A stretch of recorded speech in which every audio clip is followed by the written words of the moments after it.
Louis XIII, que l'on voit ici en héros de guerre conquérant, mais c'est aussi un roi à qui l'on doit la diffusion du goût à la française.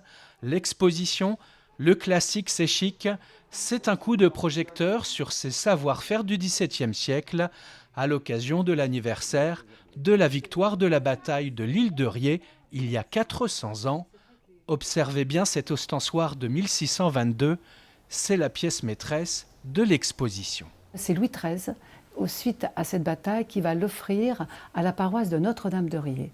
C'est un vrai trésor. Cet ostensoir est classé monument historique depuis 1908.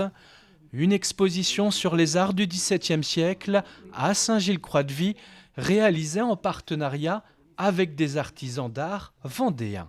J'ai voulu faire une broderie qui existait à l'époque, donc c'est la fleur de lys, en broderie or, sur un velours de coton. C'est plutôt des brodeuses qui fabriquent ce genre de choses, mais à l'atelier de couture que j'ai à Boissonnet, en fait, j'expérimente toutes sortes de métiers autour de la couture. Cette fleur de lys, on la voyait principalement sur les capes des rois et sur les bannières.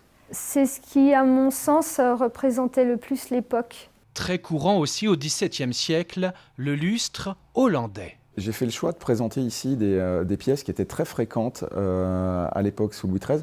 Pas forcément dans la haute bourgeoisie, les petits bourgeois avaient accès assez facilement à ces pièces. Ça fait partie du mobilier itinérant, du mobilier qu'on démonte facilement pour voyager avec aisément.